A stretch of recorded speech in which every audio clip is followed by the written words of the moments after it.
Hello dear student, this is your mentor Rajesh sir और आज हम बात करेंगे ऑर्डर्ड परमुटेशंस की। ऑर्डर परमुटेशंस के ऊपर जो क्वेश्चंस होते हैं वो बहुत आसान से बना लेते हैं आप, बस कुछ बातों को ध्यान रखना है।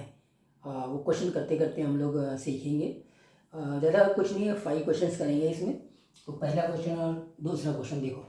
The number of ways in which the candidates A1 A2 up to the A10 can be ranked if A1 is always above A2। कैसे करते हैं ऐसे क्वेश्चनों को? देखो, आपके पास में 10 पोजीशन है, ठीक है, ये हो गया 10 पोजीशन।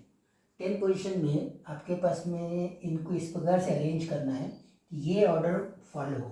A1 हमेशा अबो होगा A2 के, ठीक है। मतलब ये है ऑर्डर कि A1 ने हमेशा A2 के ऊपर होना चाहिए। अब आप इसको first position, second position, third position ऐसे मान लीजिए। तो आप क्या करें, इन दोनों के ऊपर ऑर्डर इम्पोज हुआ है तो ये 2 पोजीशन को पहले सिलेक्ट कर लीजिए। सिलेक्ट कर लिया तो यहाँ पर 10 है, तो 10 में से मैंने 2 प्लेसेस को सिलेक्ट किया और उसमें मैंने A1 और A2 को बिठाया, तो वो एक ही वे में अरेंज होंगे, करेक्ट, ठीक है नहीं? क्योंकि A1 is greater than A2, बस ये फिक्स हो गया ऑर्डर, करेक्ट। ओके, अब बचे 8। तो 8 बंदे हैं, वो किसी भी पोजीशन पे जाके बैठ सकते हैं, उनके ऊपर कोई रिस्ट्रिक्शन इम्पोज नहीं है, डिस्टिंक्ट है, तो इसलिए 8 फैक्टोरियल बस हो गया, ये आपका आंसर। फाइनली आप इसको ऐसे लिख सकते हैं 10 factorial by 2 factorial, correct. Okay fine, next question देखो। The number of ways in which 10 candidates A1 A2 A10 can be ranked if A1 is just, यहाँ और उस क्वेश्चन में क्या अंतर है? A1 is just above A2। यहाँ पे ये वर्ड जस्ट है ना, इसके कारण से ये क्वेश्चन इस क्वेश्चन से क्या डिफरेंट हो जाएगा। जैसे मान लीजिए यहाँ पे A1 आया था तो A2 इधर कहीं, यहाँ यहाँ यहाँ यहाँ किधर भी आ सकता है, इधर इस साइड में, इधर नहीं आ सकता था। लेकिन अभी क्या हो गया, अभी आपके पास में ये क्वेश्चन कैसे होगा?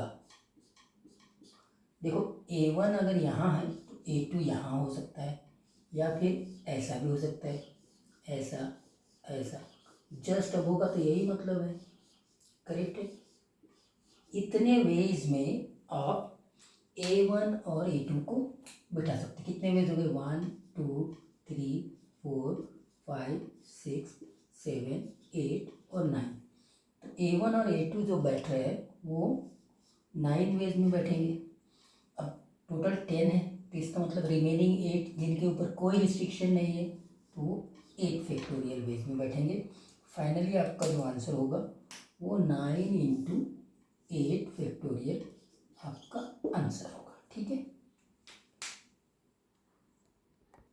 और इस क्वेश्चन को देखिए, यहाँ पर क्या है? The number of ways in which letters of the word Deepak, Deepak के लेटर्स को हमको रीअरेंज करना है such that the order of the vowel without changing the order of the Wavell.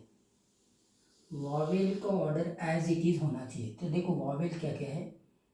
ई और ए, ई और ए। तो ये ऑर्डर परमुटेशन का प्रॉब्लम है। टोटल कितने लेटर्स है? 6 है, तो ये बना दिया 6, ठीक है। और ए मतलब सबसे पहले ई आएगा, फिर और एक ई आएगा, उसके बाद में ए आएगा, करेक्ट है। तो हम पहले इसको बैठाने की कोशिश करेंगे। मतलब आपने 6 में से 3 को सिलेक्ट किया और इसी वे में इसको बिठा दिया, उसको बिठाने वेज होंगे 1। तो ये तो हो गया आपका अरेंजमेंट ऑफ दिस ए। अब रिमेनिंग कितने हैं? रिमेनिंग आपके पास में ये 3 लेटर और है, डी, पी और के, और तीनों डिस्टिंक्ट है, उनके ऊपर कोई रिस्ट्रिक्शन नहीं है, तो ये तीनों 3 फैक्टोरियल वेज में डिवाइड होंगे। तो ये आपका बन गया आंसर।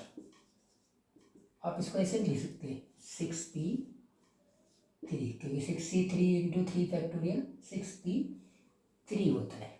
करेक्ट। लास्ट क्वेश्चन देखते हैं।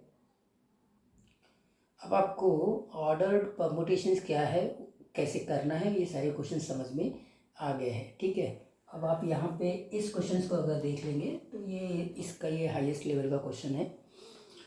The number of arrangement of the letters of the word Fortune, Fortune ये है, such that the order of the vowel is unaltered is x। Language थोड़ा सा पकड़ना। the number of arrangement of the letter of the word such that the order of the vowel is unaltered is x। मतलब x आपका एक number of arrangement है जिसमें vowels unaltered है। Vowel कौन कौन से, देखो वॉवेल्स है ओ, यू और ई। करेक्ट, 3 वॉवेल्स है और ये कॉन्सोनेंट है। करेक्ट, तो पहले आप वॉवेल्स को, मतलब 7 है, 1 2 3 4 5 6 7, 7 में से 3 को सिलेक्ट करिए।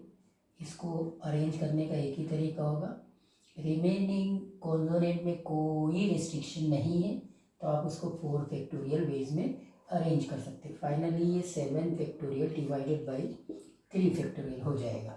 एक्स आ गया।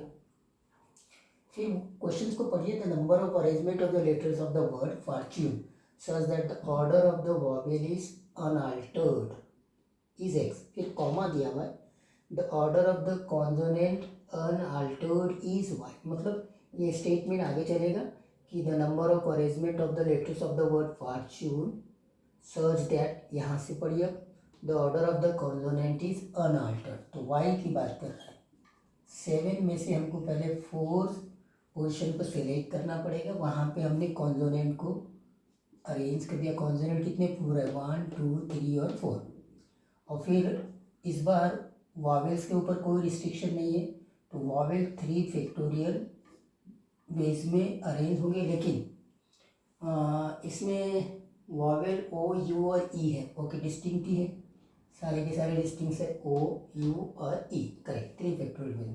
तो फाइनली इसका आंसर तो हो जाएगा 7 factorial divided by 4 factorial.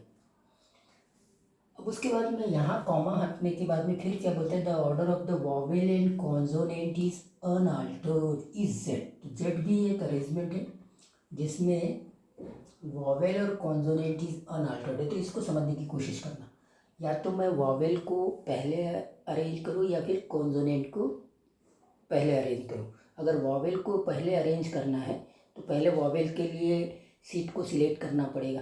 Correct है, और उनको अरेंज करने के बाद में ऑटोमेटिकली जो नेक्स्ट है, अगर वॉवेल को अरेंज किया तो कॉन्सोनेंट अरेंज हो जाएंगे, या कॉन्सोनेंट को पहले अरेंज किया तो वॉवेल अरेंज हो जाएंगे। ये इंपॉर्टेंट पॉइंट है। तो यहाँ पे क्या करता हूँ मैं, सपोज करो कॉन्सोनेंट को पहले अरेंज किया तो ये इतने वेज में अरेंज हो जाएंगे। पहले सिलेक्ट किया फिर उनको अरेंज किया। अब रिमेनिंग 3 पोजीशन में मेरे को वॉवेल्स लाना है, तो वॉवेल्स का यही ऑर्डर रहेगा, तो वो तो एक ही तरीके में होगा। अब इस सीट को भी सिलेक्ट करने की ज़रूरत नहीं है क्योंकि ऑलरेडी 3 ही सीट बचे हुए हैं वहाँ पर। करेक्ट है कि नहीं, तो सीट को सिलेक्ट करने की ज़रूरत नहीं है, तो ये बनेगा। ये इंपॉर्टेंट पॉइंट है यहाँ पर। ये हो जाएगा 7 फैक्टोरियल बाई 3 फैक्टोरियल 4 फैक्टोरियल। अगर ये समझ में आ गया तो अब इसका कोई मीनिंग ही नहीं है, ये एकदम आसानी से सॉल्व हो जाएगा। 7 फैक्टोरियल कॉमन लिया, 1/3 factorial plus 1/4 factorial divided by 7 factorial by 3 factorial 4 factorial. ये कैंसिल आउट हो जाएगा, ये भी कैंसिल आउट हो जाएगा। फाइनली ये 3 फैक्टोरियल प्लस 4 फैक्टोरियल बचेगा, 6 + 24 दैट इज इक्वल टू 30। ये कैलकुलेशन तो बहुत ही ईजी है, तो आपको ये जेड वाले को समझना जरूरी था। एक बार मैं बता देता हूँ कि आपने कॉन्सोनेंट और वॉवेल को अनअल्टर्ड नहीं करना है। मतलब इनका जो ऑर्डर रहेगा कि पहले एफ आना चाहिए, फिर आर आना चाहिए, फिर टी आना चाहिए और बाद में एन आना चाहिए। इसी ऑर्डर में ये कॉन्सोनेंट रहेंगे और इसी ऑर्डर में ये वॉवेल रहेंगे। तो आप क्या करो, कॉन्सोनेंट को पहले 4 सीटों में अरेंज करो। तो पहले 4 सीट्स सिलेक्ट करना पड़ेगा 7 में से, और फिर उसको एक ही तरीके से हम, एक ऑर्डर है वही ऑर्डर में आना है तो फिर इतने वेज में। अब रिमेनिंग 3 सीट्स में हमको वॉवेल्स को अरेंज करना है तो वो तो एक ही तरीका होगा, वो ऑर्डर को मेंटेन करना है, तो सिलेक्ट करने की वहाँ ज़रूरत नहीं है। तो ये हो गया आपका ऑर्डर परमुटेशन।